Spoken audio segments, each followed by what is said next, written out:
And now, your host for the evening, the Rolling Stones. Hello everyone and welcome back to Beatly Tones Beatles channel. I hope you're doing well. Lovely to have you here. If you've just watched episode 2 of Get Back, you'll know what that opening line was about. Today we're going to go through episode 2 on a sort of day-by-day basis. If you haven't seen the video that I made for episode 1, there's a link in the description and it will pop up at the end of this video. Before we get into it, all the usual stuff. If you're seeing this channel for the first time, please subscribe to the channel using the button over there. Give the video a like and hit the notification bell and you won't miss a thing. I'll be back tomorrow to do episode 3, the final episode. In the comments down below, do tell me about which bits you really liked about episode 2, which bits you weren't so keen on. Again, your general Get Back episode 2 experience. Tell me about it.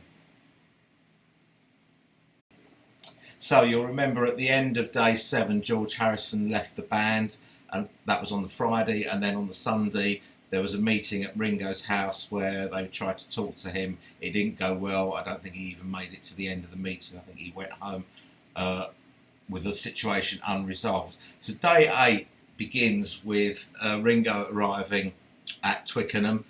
He's the only one there. Neil Aspinall turns up and says, I don't think anyone's coming, but Paul does turn up with Linda, and they're kind of sitting in a circle with, you know, Michael Lindsay Hogg and a few of the crew and stuff, and they're talking about, Paul's talking about John and his relationship with John and sort of how it's kind of changed since Yoko had come on the scene, but he's not talking about it in a negative way. He's saying he kind of understands that, you know, they just want to be together, and if it's a choice between the band and Yoko, then John's picking Yoko every time, and he's a little bit sad about that, but he he understands that, They then start talking about how they're going to end this TV special, and they're going to do there's going to be the concert. But now he's got this idea that they're going to get like some big hard-nosed journalists to come in at the end of each song and tell a news story from around the world. And as they do the final song, the journalist is going to come on and say, and now the latest news is the Beatles have broken up, and that's how it ends. Absolutely nuts idea. But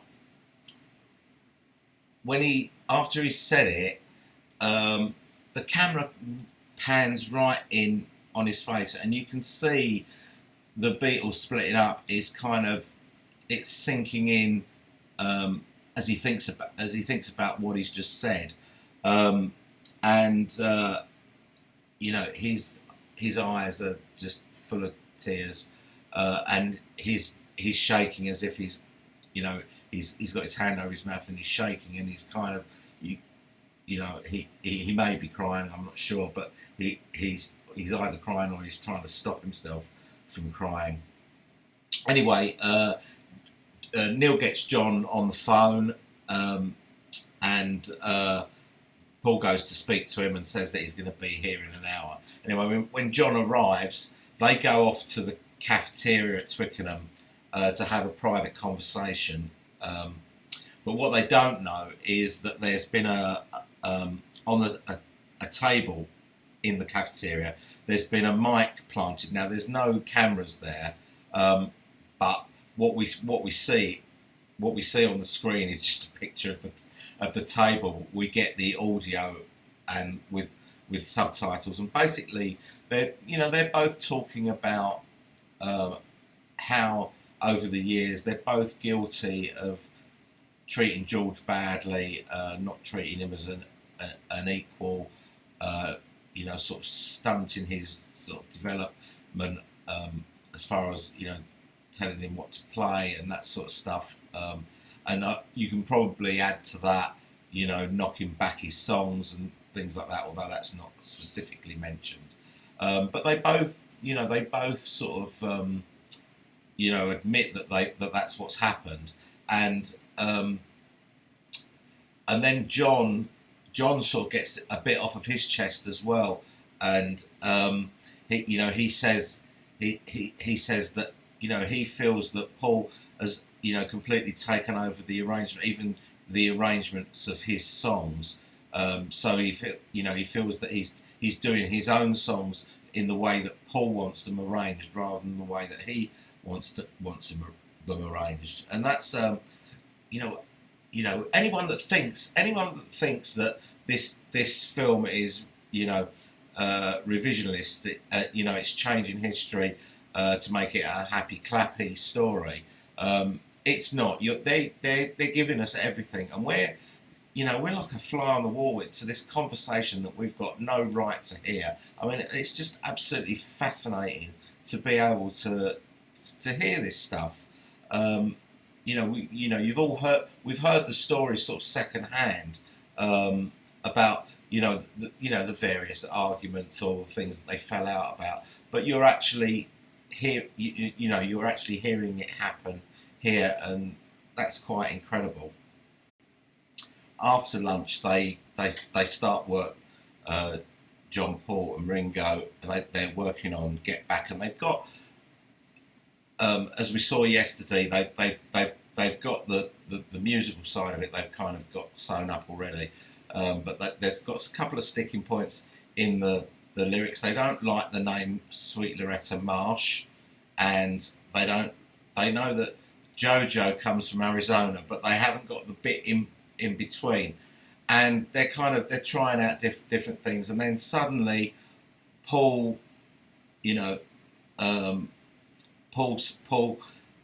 says Tucson, Arizona, and John he bolts up and just looks at him straight away as if to say, that's the one. And that's really all there is really for day 8. So day 9 sort of starts with Paul at the piano. He's playing some stuff to the one of the Clapperball boys. He's sort of showing him a few things on the piano, and then he plays Martha My Dear, which is nice to hear. Then Ringo comes and joins him on the piano, and they play the little duet which you see in the proper Let It Be film. It's called I Bought a Piano the Other Day, and it comes up with a caption, the songwriting credit of Lennon, McCartney, Starkey. Then we see Paul play a little bit of Backseat of My Car, which is lovely to hear. And then the sets arrive for the Magic Christian, which is going to take place in the Twickenham studios after the Beatles have finished. And a bit later on, Peter Sellers turns up, and he sits down with the Beatles, and it's a bit awkward. He says absolutely nothing, and then buggers off. So I'm not really sure what the point of that scene was. A bit later on, we see Paul getting serious again, saying, we can't carry on like this. We really need to get this. We need to get work done. And John is just off on one. He's just like randomly reciting, Beatles lyrics in a sort of a parody type way. When I was younger, so much younger than today, I never needed anybody's help in any way. Like that, and that sort of goes on. Then we get another sequence of the song Madman, and that's really day 9 sort of. It's a really unproductive day, and that's really all. There's lots of talking and stuff, but that's all that happens really, sort of musically. So the next day, they don't go to Twickenham at all. They have another meeting with with George at Ringo's house, and this time they do get him to agree to come back. There are conditions. The TV special is abandoned at this point, and it's just going to be a film about them making an album. And one of George's conditions is that they move out of Twickenham and move into the Apple studios. At the start of day 11, you see Paul on the piano playing "Oh Darling" on his own. He's the only one at Twickenham as they're packing up the stuff to go to Savile Row. And a bit later on that day, you see them arriving at Savile Row. George is back, but the cameras are not allowed into the studio. When they get there, Magic Alex's studio that he's supposed to have built is absolute rubbish. So Glyn Johns, he sends out a message to George Martin. We need to get some desks down here, and they get two 4-track desks down there. They sort of cobble together, but we don't see any of that, as I say, because there's no cameras allowed. What we do see is an interview with a couple of Apple scruffs outside Savile Row. One of them gets asked, what are you going to do when the Beatles split up? And she says, I don't really care, I'm only here to see Paul. So he'll still come here, sort of thing. And the interviewer asks another one, what do you want to see next from the Beatles? And she says a live show, which is quite handy.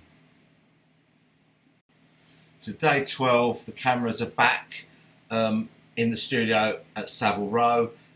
We see them working on Dig a Pony with George, who's back in playing again. And they then go on and play some old songs, some covers. Paul's on drums. Ringo arrives on the scene and sort of picks up Paul's bass, and the next thing that we see is that Paul's hopped down from the kit, and he's standing sort of behind Ringo, and he's showing him some stuff on the bass so he can play along on the bass while Paul plays the drums.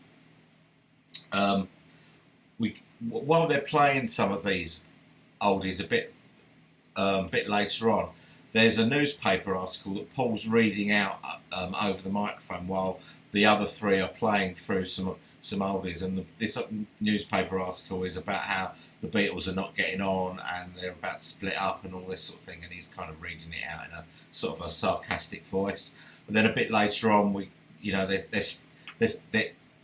see a big change already. The fact that they're back at Apple, and they kind of feel more comfortable, more confident, and they're getting some work done. Dig a Pony they're working on Madman, they're working on I've Got a Feeling, and Don't Let Me Down, and She Came In Through the Bathroom Window. So that was kind of day 12 in a nutshell.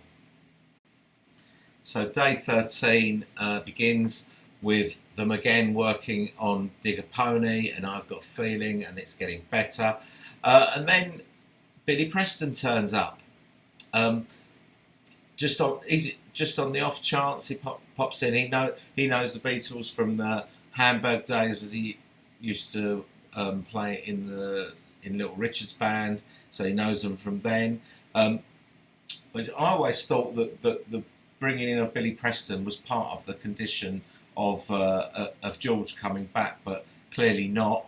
That isn't the case. It is a random thing, and they're all really pleased to see him, and they ask him to sit in, on the session, and so we then get I've Got a Feeling with Billy Preston playing, and Don't Let Me Down with Billy Preston, and during that scene, there's a little clip where you see the Beatles' first manager, Alan Williams, sitting there looking rather bemused, and John says to Billy Preston, you've given us a real lift bill, and so they kind of invite him to stay on and play, to do a few more sessions with them. day 14 begins with another jam with Yoko on vocals. This is obviously quite early in the morning. George hasn't turned up yet, so it's just Paul on drums, John on feedback, and Billy Preston on piano, and Yoko giving it like Yoko can. The song is called Yoko's Freak Out. I think it was called Yoko's Freak Out.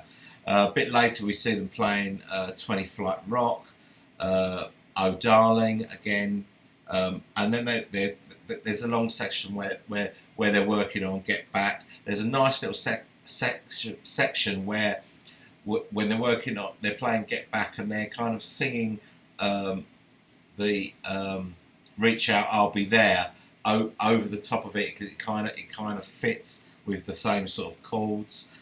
We get like a sort of a parody version of Help and Please Please Me. Paul tells a story about, again with Jimmy Nicol, just like they spoke about him yesterday.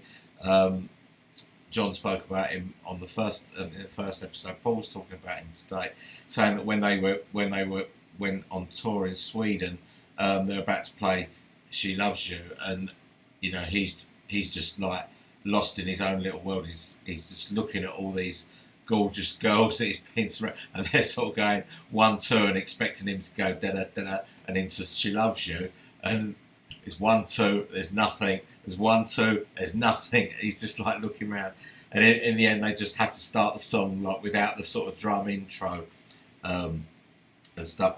But then they carry on. There's more work on Get Back, and it's getting closer and closer. And George is fully on board with Get Back now. As I said yesterday, you know, it could have been the thing with Get Back that kind of pushed him over the edge, but he seems to be fully on board with it now, and he suggests that they just go and record it and release it as a single. And I think they've kind of all decided that it is going to be the single, and indeed it was.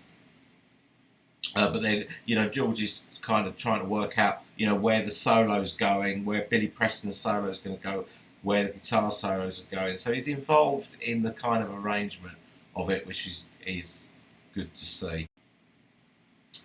So, day 15.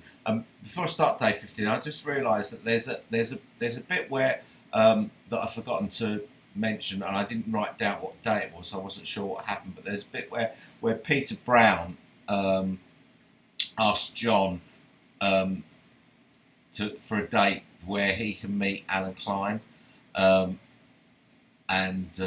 or says that Alan Klein wants a meeting or something like that, and you just want to shout at the telly, no, don't go, put him off. But obviously they do, but we don't see Alan Klein in this episode at all, thankfully. Anyway, so day 15 it starts with a sort of a sitting around conversation with John and Paul, and John is saying that he really likes the songs, his songs, Don't Let Me Down and Dig a Pony, and Paul says we haven't done the best version of Don't Let Me Down yet, and John sort of jokes, well us three are great on it, so you need to pull your finger out a bit. Then they talk about John's talking about Billy Preston joining the Beatles full time, and George and Ringo are kind of up for it. Paul's not up for it.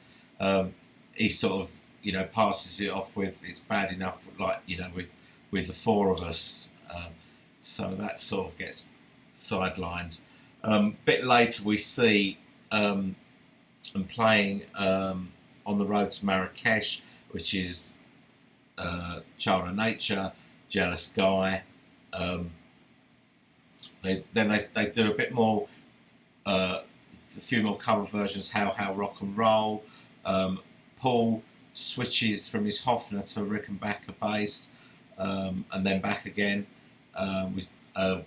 They do Stand By Me, and then they start working on Two of Us. And Paul says, "Well, we'll just do it with guitars for now. We'll add the bass later." Well, they never did add the bass, but Two of Us is coming together. They do Polythene Pam and Her Majesty, and Teddy Boy, the version that we know from the anthology with John doing the Dozy Do, the square dancing thing. It's also on the Let It Be box set. We've heard it, but now we're seeing it. There's a sort of an extended version of Maggie May that goes into Fancy Me Chances With You. There's Can You Dig It? Patty Harrison arrives, and Ringo shows off his new camcorder, and that's day 15. So day 16 is the last day of episode 2, and they're in on a Saturday at the weekend. This is the first time that they've worked on a Saturday, and they're making up for the days that they've lost when they didn't have George, and the time where they're switching between Twickenham and Savile Row.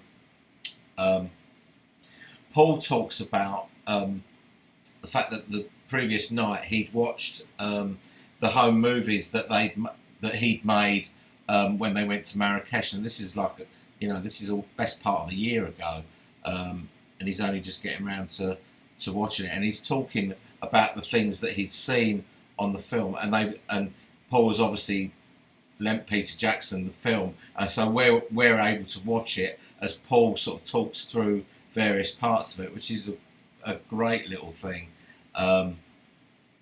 We then see them do a lovely version of Bye Bye Love Everly Brothers song, and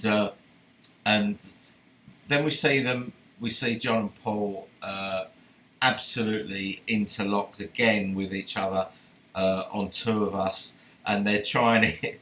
They're messing about with it really, but they're doing it in all different accents. I think a Welsh one, or a Geordie accent. That for people that aren't from Britain, Geordie is from Newcastle, up in the northeast of England.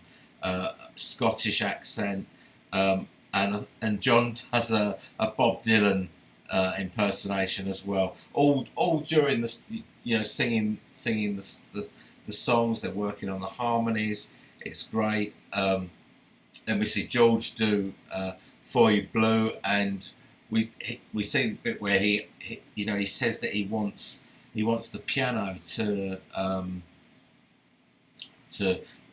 sound like an old rubbish honky tonk piano. And if you've read the book that comes with the Let It Be box set, it tells you about how they achieved that effect by sticking paper in between the hammers to get that sort of plinky plonky sort of sound on the piano in For You Blue. And you see it happening. George Martin actually does it for them. John is playing slide guitar on it, and it's a great version.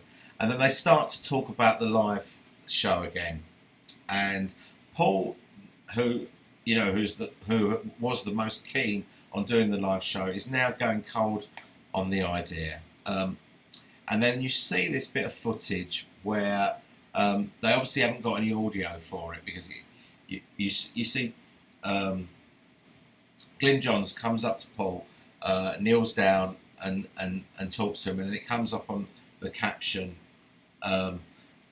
Glyn Johns suggests to Paul that they do the end of film concert on the roof, and you kind of see Paul's face have a real sort of light bulb moment. He is bang up for it, and the next thing you see Paul and Ringo climbing up on the roof, and they're taking Michael Lindsay Hogg up there, and Michael Lindsay Hogg is suited and booted, but they're kind of dragging him up by the arms up the wall to get on the roof, and they're kind of surveying the roof to see whether it's strong enough to be able to take all their gear, and